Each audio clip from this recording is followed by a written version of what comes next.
यदि गंगा जल से उनके लिए तर्पण किया जाए, यदि उनके शरीर की भस्म को गंगा जी में समर्पित किया जाए तो अवश्य उनके पाप क्षय हो जाएंगे और उनकी सद्गति भी हो जाएगी।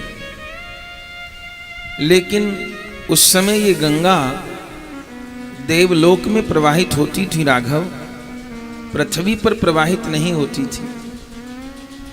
उपाय पता चला, लेकिन पता चलने का कोई लाभ नहीं हुआ। गंगा आए कैसे?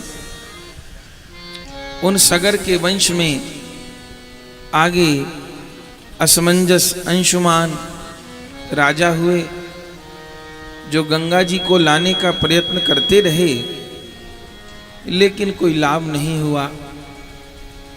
तब उनकी आगे पीढ़ी में एक भगीरथ नामक राजा हुआ।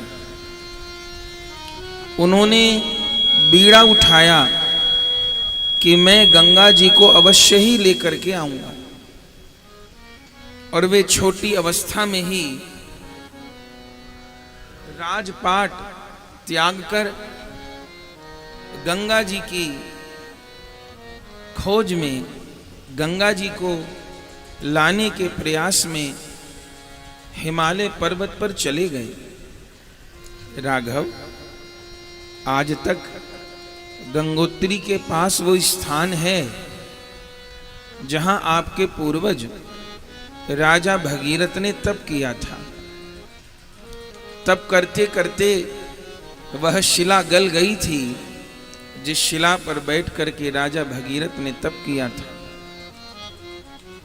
और वह तप एक दिन सफल हुआ।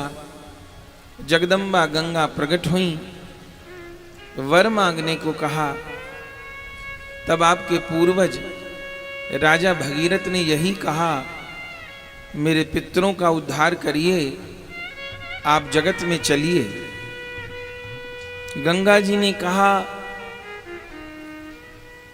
मैं संसार में जाऊंगी तो संसार के लोग मुझे अपवित्र कर देंगे,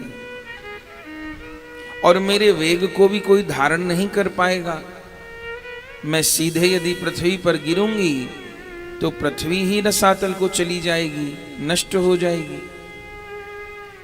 भगीरथ जी ने कहा, आपके दोनों प्रश्नों का मैं उत्तर देता हूं। आप कहती हो कि संसार के पापी लोग अपने पाप धोके मुझे अपवित्र कर देंगे, ये तो होगा, लेकिन मां, आप में संत लोग भी तो स्नान करने आएंगे। आप सबके पाप नष्ट करोगी, लेकिन जब संत महापुरुष आप में स्नान करेंगे तो वे संत आपके पापों को भी नष्ट कर देंगे।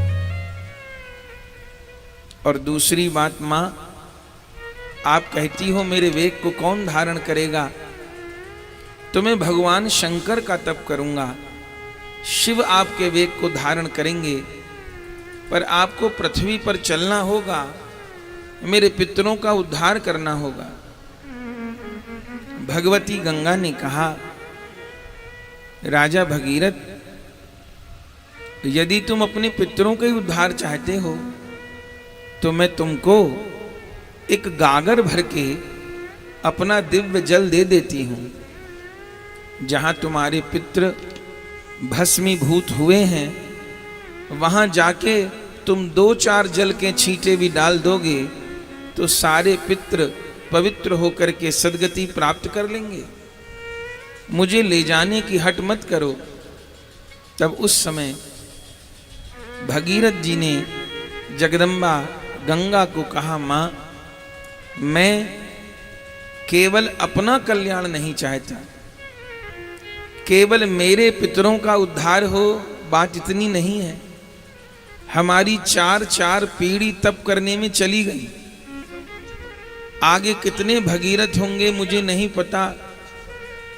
आप कहती हो एक कलश जल दे दोगी, मेरे पितरों का तो उद्धार होगा, लेकिन मेरे बाद कितने कितने जन और कितने कितने जन के कितने कितने पितृ, वे सब अपने पितरों का कैसे उद्धार करेंगे। तो हे करुणामयी गंगा, केवल मेरे पितरों के लिए नहीं, सारे जगत के पितरों के लिए, सारे सनातनियों के लिए आपको चलना हो। वह इस बात पर गंगा जी प्रसन्न हो। और तब शंकर जी ने अपनी जटाओं में गंगा जी के आवेग को ग्रहण किया और फिर गंगा जी ने भगीरथ जी को कहा, तुम आगे आगे रथ लेकर के चलो, गौमुख से मेरी धारा फूटेगी। आगे आगे भगीरथ जी का रथ और पीछे पीछे गंगा की धारा। गंगा भगीरथ जी के रथ पर चलकर के ही इस धरा पर आई, इसलिए उनको भागीरथी भी कहते हैं। भगीरथ जी उनको लाए, इसलिए उनको भागीरथी कहते हैं। सारे जगत के पतितों को पावन किया, सो पतित पावनी कहते हैं। जहनु मुनि की जंघा से पुनः प्रकट हुई तो जानवी कहते हैं।